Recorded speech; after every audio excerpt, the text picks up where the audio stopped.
Hello, ladies and gentlemen. Welcome back. This is Forrest here with some more Friday Night Magic. Today, we're playing an Eldrazi deck. There's a bunch of new cards added to Duels, and we're going to be checking out some of those cards. This is really slow, but this entire deck is pretty slow. And we've got a Nissa's Pilgrimage. It's still, I think we got to draw a new hand. Okay, all right, we'll keep this one. We can Evolving Wilds early, and we're going to be able to Pilgrimage, hopefully on turn 3. It won't work. Yeah, we can Pilgrimage on turn 3 if we do Evolving Wilds next turn as well. So that'll work. So let's go ahead and confirm that. And what I'm going to do is I'm going to get double Mountain, and then I can play the Force Pilgrimage. So this is a deck that is really freaking slow. Just built it up off of a list from No Goblins Allowed. I'll give you guys a link in the description below. But it's got a bunch of the new... The bunch of new cards were added. In fact, I can tell you in a second. We'll just play this and... go with this. We're gonna get another red as well because next turn we can play the green, so get another red. I had 2,500 coins, and in order to unlock all of the new cards I had to spend an additional $65. Now you don't have to do that. You can play the daily quest and just play the game sort of like in Hearthstone. You can acquire currency and unlock the cards. In fact, from what I believe, wow, this is good accelerant for our stuff here. We're gonna hold off on her. I don't want to play that until I can flip her. So play the Pilgrimage, and we'll get to Forest here. One into play and one into our hand. In fact, we're gonna go through most of the Forest just like this. From what I understand, it's very easy to unlock a lot of or easier compared to a lot of other free-to-play games like Hearthstone to unlock a lot of the cards in Duels. But yes, I just bought them because I wanted all the cards right away. And as I just said, I had to spend $65 to get all of them, plus 2,500 coins that I had already accrued. All right, he plays a Pilgrim's Eye, enters the battlefield, search the library for a basic land card, reveal, put it... Okay, it's also a 1/1 flyer on top of that. Enters the battlefield, tap, unless you control 2 or more basic lands, which we do, so we could play that, and it becomes a white source.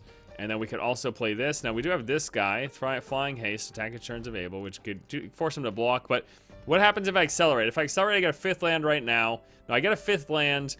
6th land, and next turn I'd have a 7th land. So we've got like Into the Maw of Hell that we could do. Or I could just play this now. I don't necessarily... No, I should do the accelerant because then next turn we can flip her. Yes, that's what we should do. So I'm going to play the Vista right now. We're going to play the second Pilgrimage. And then next turn we can play and flip her. So we're going to have our Planeswalker out super early, which is going to be... tremendous. That's gonna be tremendous. So there's 4, 5, 6. Next turn will be 7, which will flip her right over, and then we'll get to start. Oh my gosh, it's great. Okay, so he's got a pretty slow start, which is good for me. His landfall, when I land under control, he gets +1/+1 until end of turn. Okay, that's fine. And he's gonna hit us with a 1 flyer. So we're gonna have all this ramp. Unfortunately, do we have anything to do with it? That's the question. Target creature you control deals damage equal to its power to each other creature and each opponent. Alright, so we're going to play her. We've got 6, and then we're going to play our 7th land. He's going to fire Impulse right away. There goes my plan. Okay. Well, nothing I can freaking do about that. Okay. And of course, it tapped the double red, so we can't play... Yep. That's... absolutely perfect. Shit. Oh, that is such a bummer. All the best laid plans. All of the best laid plans. Alright, well, hopefully he doesn't have a blocker for Gaia's Revenge. We could just play... Okay, so there we go. We're going to play Gaia's Revenge. We're going to hit him for 8. That's fine. This is perfect. Alright, play Gaia's Revenge. He can't counter it. Pretty good chance he won't be able to do anything about it. Can't be countered. Can't be a target of non-green spells or abilities from non-green sources. So there's 8 damage. Boom. Just like that. Level the playing field. You know, he did some damage to us, but we did a lot more damage to him.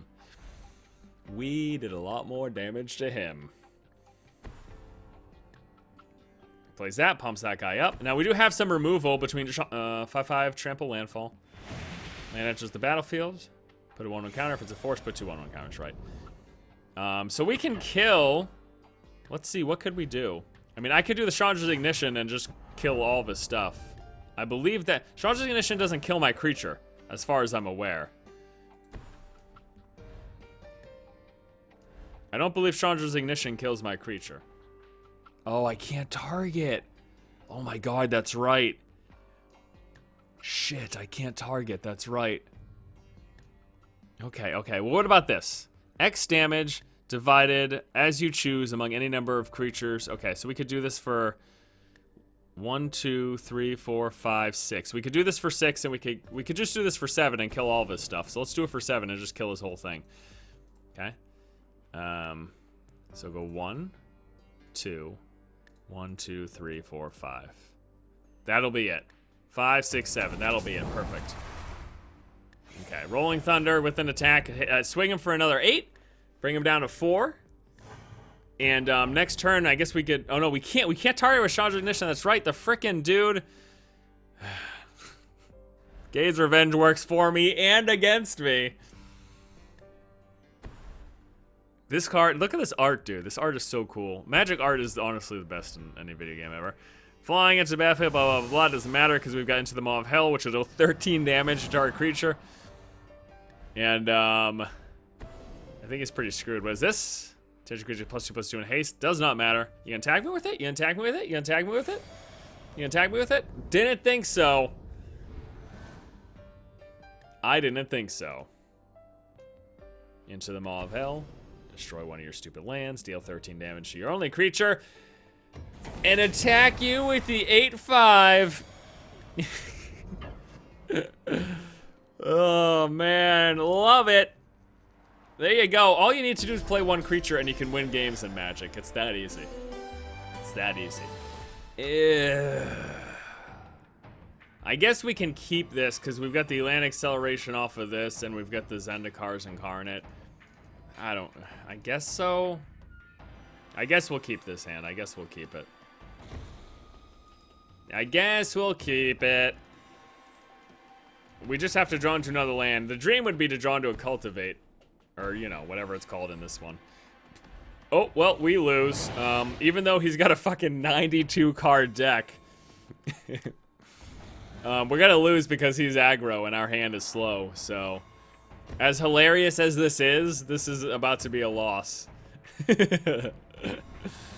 I'm almost certain. So the thing with decks this big is there's zero consistency because it's not reliable. It's not as reliable as a 60 card deck. But it's not gonna matter here. Like he's got I'm probably not even gonna play anything. There's a good chance I'm not even gonna be able to play this on turn 4. There's a good chance. So I'm just gonna get stomped by an Infectious Bloodlust on a frickin' Goblin Arsonist. All right, so here we go. This is it. Either we draw land next turn, or we lose, basically. Which is the problem with having a deck that's got nothing before 3 casting costs.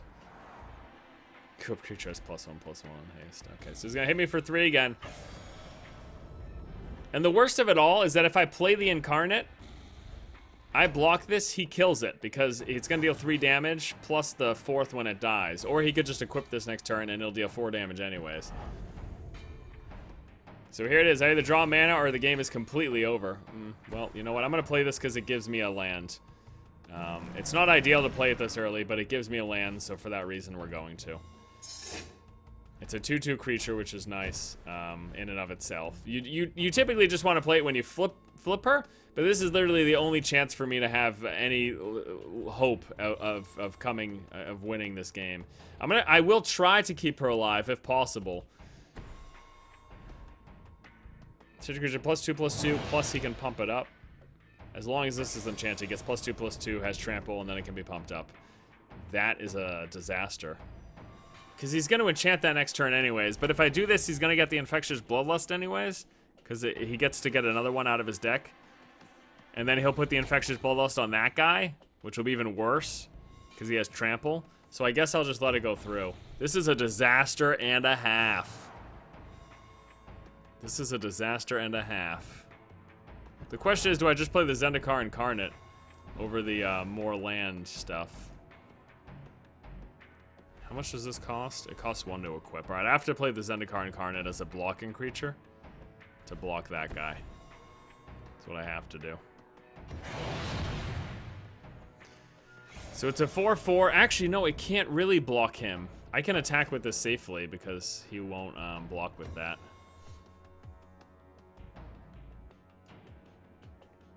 I could do the Into the Maw of Hell, but I can't afford that right now. I need 2 more mana, which maybe would have been a reason to do the Acid Maw. I don't know. This is going to become a 5/5, so blocking with the Zendikar isn't going to make sense. I'm fucking screwed.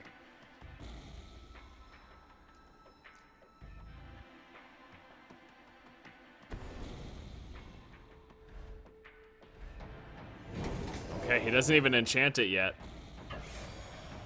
I'm still screwed. 3, 4, 5.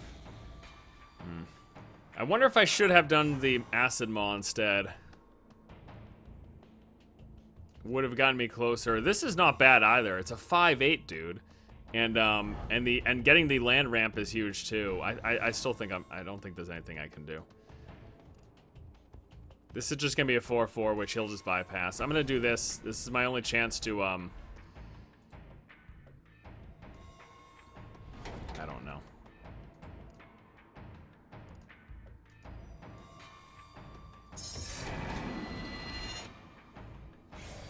Really doesn't matter. I'm probably just dead to burn anyways. Inferno Fist +2/+0, and then he can sack it to deal damage. It's got trample, so it's gonna be 7, 8, 9, 10. I block 2, that's 5. Oh yeah, that's more than enough damage. That's more than enough damage. He has the win. Even if I block this, trample damage goes through. So it's 8 damage, and I'm at 6 health, so that's the game. Damn it! A slow start, mana screw, and facing an aggro deck. Facing an aggro deck is enough of a reason to lose. Why is the game not over yet? You won. There you go. He's like, I really need to watch these damage effects. Sponsored by Morton Salt. So this is like a risky situation. I take this, but if I don't draw that 3rd land, I'm screwed off of the pilgrimage. If I do draw the 3rd land, this is really good. So we're going to keep this hand. Because I draw first. Plus, we're going to thin up our deck with the Evolving Wilds. Both of those give me a better chance to draw lands than not drawing lands. Hopefully, we just draw right there. There it is. Perfect. Okay, so we're going to do the Evolving Wilds right now. And we're going to have double red, so I'm going to search for green. Oh, no, wait. We're going to have the green anyways off of this. So let me search for another red. Let's get a red in play. Because we're going to get double green off of the pilgrimage. So we'll have 3 red, 3 green come the end of it all. Okay, another aggressive deck. Now, so here's the question. Unlike the last match, can we actually stabilize and come back from the early pressure? That's the question here. We're not doing anything until 2 turns from now. I mean, I guess I could converge and clear his board early. If he plays another small creature right here. That's not another small creature, that's a pump up.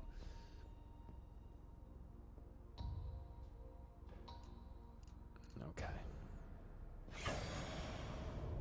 I was really hoping if he played another Mage Ring Bully, that would have been great. Oh my god. 7 damage? Is that what this is? I think it's 7 damage right now. 8. Oh, because of the prowess. Jesus.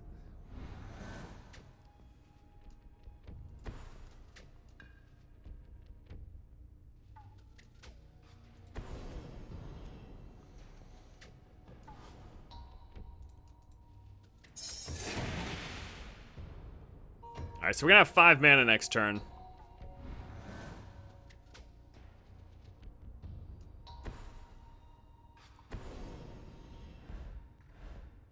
Twin bolting my face? That's fucking hilarious. It's because it pumps this up too. I'm gonna have to Radiant Flames to kill this one creature.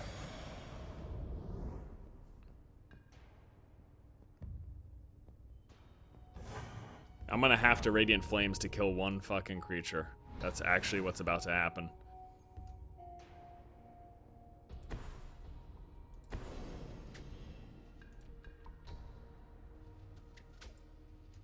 Okay, so it's 3 damage. I have no choice. I really have no choice. I'm gonna destroy his red source next, I think, to try to avoid getting burnt. There's 2 red sources. There's another Mage Ring Bully. So we're going to go into the maw with his red-white, and we're going to kill that. Because he's got some creatures, and then creature pump-up is what his deck is. I have to kill that. I really don't have a choice. It has to die. I know it sucks wasting 13 damage on a 2 health minion, but with his pump up and a little bit of burn, he could have just killed me. And hopefully he doesn't have another red source and we can kill this. See, without creatures, he's in a tough spot. You see what I mean? This is good for us. This is good for us. Okay, so I'm going to kill his other red source right now. We can afford to do both. Let's pilgrimage. And we're going to kill his last red source. So hopefully that helps us avoid burn. Hopefully this saves us from getting direct damage to the face. He's gonna twin bolt us now because he wants to do it before he loses. So we're down to 4. And oh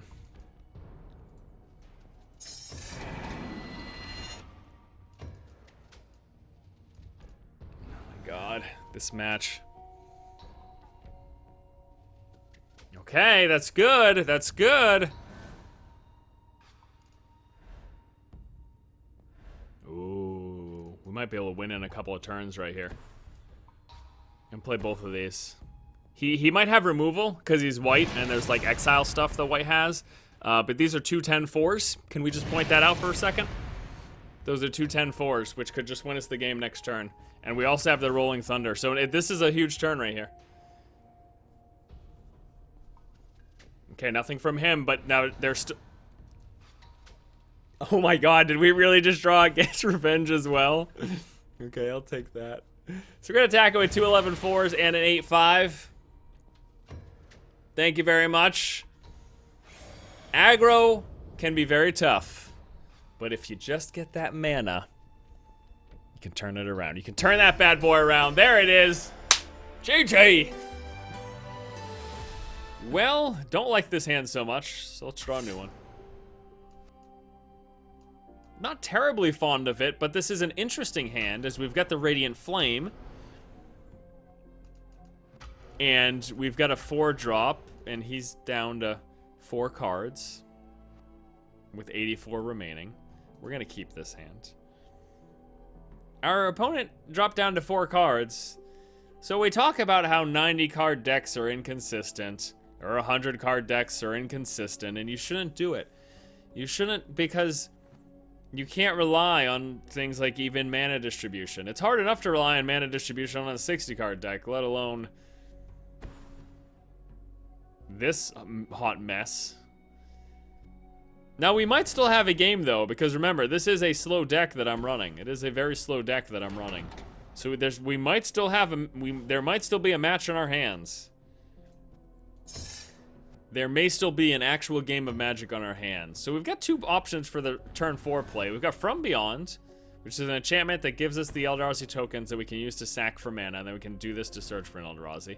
This is basically mana acceleration to get an Eldrazi in play. We also have the Acid Moss to destroy one of his lands. That is especially rude of us to do if we decided to do that. If we made the decision to do the Acid Moss, that would be very rude. Because, oh shit, I should have played this. It would be very rude because he went down to 4 cards at the start of this game, and chances are his mana situation isn't going to be looking too hot. Now, you could say, well, Force, you shouldn't be rude. But I want to win. The end goal is to win. And it was his choice to go down to such low card. I didn't tell him to do that. He chose to go down to such low numbers of cards. It was his decision. So I think we might destroy his 1 red source. I'm thinking we should destroy his 1 red source. Destroy his land as well as his hopes. It's a 1/2 with Rally. When this creature or another ally enters the battlefield under your control, each opponent loses 1 life, you gain 1 life. Well, good for you, you son of a... Destroy his land.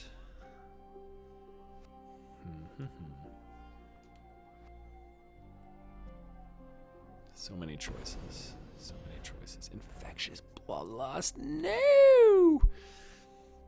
It might be too early to, clear. Actually, no, what? He's down to 1 card. Let's just Radiant Flames and kill the 1 creature that he has. No, let me destroy his mana source first and then clear it. And maybe he draws into a black creature that he plays and we can kill that too. So let's destroy his mana source first. Let's destroy his 1 red source first. Get in another one of these. That puts us up to 5. Next turn is 6. We're 1 off from being able to do both From Beyond and the Flames. I'm hoping he plays another small creature. And we can Flames and kill them both.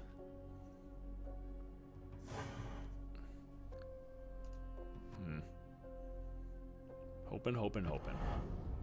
He doesn't. I think I have to kill that. I don't know that I have much of a choice, to be honest with you. I guess I could just play the 6/4, but then if he removes it, he hits me for 3 again. No, let me play one of my 4 drops, because next turn I can play the 4, 5, 6, 7. Let's play this.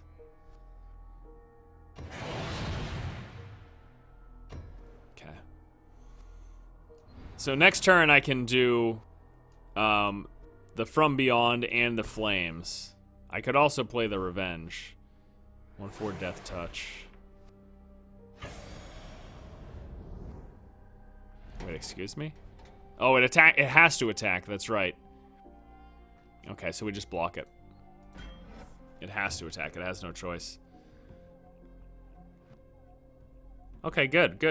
So I think we've taken control of the game. Which, you know, I shouldn't be too surprised because, again, the guy did start off going down to 4 cards.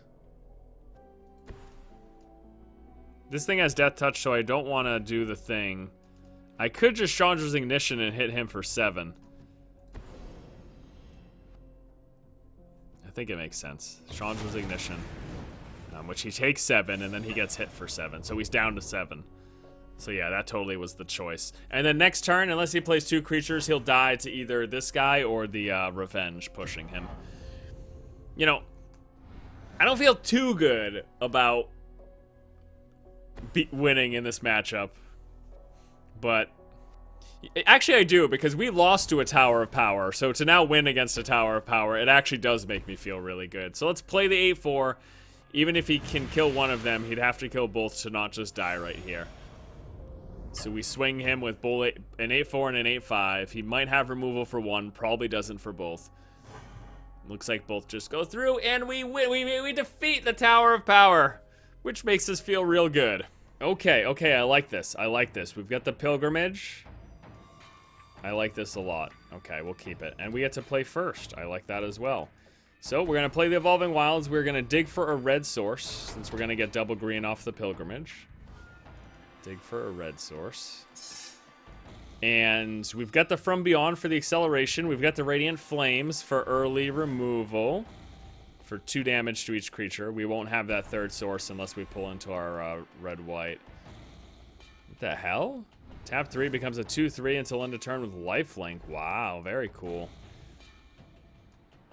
Alright, we'll play our green source right now. Next turn we'll play red source and the Pilgrimage. And then the turn after. That's pretty interesting, huh? But he needs 3 additional mana beyond this creature in order to do this. But 2/1/1's in play. See, Radiant Flames, boy oh boy. I'm not going to do it at this point, though. We'll wait a turn. Hopefully he doesn't pump these guys up too much.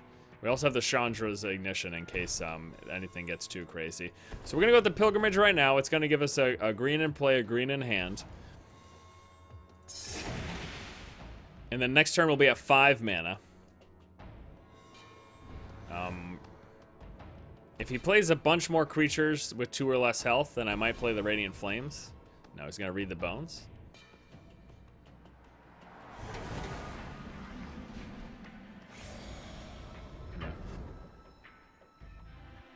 Did he? No, he did play land. He played the black. Yeah, because last turn he just needed 2 for the Dragonfall, right? Went 1, 2, and then 3. Okay, so he did play land that turn. I was curious as to whether or not he was mana screwed or anything. We've got the Rolling Thunder we could just do. Maybe I should just From Beyond right now, though. You know, to get some acceleration. Yeah, I could play the Hydra and get the green landfall trigger off of it next turn. So let's play From Beyond. So next turn we'll get a 1/1. We can sacrifice it for a colorless. And then tap 6 to play this. And then play a land. And turn this into a 7/7 trample. Just like that. Another Read the Bones. Okay, so he's just digging. He's not playing anything impactful on the board, but he's still digging. He's still digging for stuff. Which, you know, Read the Bones is really good. It lets him basically get what he wants most of the time because of the Scry 2. Okay, so next turn, yeah, we'll have 5. Sacrifice for 6. Do that. Turn him into a 7/7. Oh, wow. Okay. All right, so... yeah, okay. So we're going to play this, and then we're going to do the landfall to pump him up. And that's the reason I chose to sacrifice that guy now is because this lets me turn him from a 5/5 into a 7/7, which does make him harder to kill from direct damage. Now, it's not going to stop him from dying to straight-up removal, which black and white can both have, like hard removal. Exile target creature enchantment. Well, there you go. Oh, he goes for the enchantment and lets me keep the 7/7 in play. I mean, that enchantment is pretty imposing, so I suppose I'm not surprised. But getting to keep the 7/7 in play is pretty awesome. This turns it into an 8/8 now. 9/9 because that counts as a... wow, that's awesome. Okay, so it's a 9/9 trample. Do we win? No, probably not. 1, 2, 3, 4, 5. Yeah, we won't win. Actually, wait, we do win with Chandra's Ignition, don't we? Yep, we win with Chandra's Ignition. Just like that. 9 damage to each creature and opponent. That's 9 to his face. Brings him down to 7. And then we attack for 9. Just like that. Beautiful. Absolutely beautiful. Alright, guys, thanks for watching this week's Friday Night Magic. I'll see you next Friday for another episode. Hope you enjoyed it. Brand new cards, pretty exciting. And I'm looking forward to trying new decks. I'll see you guys later.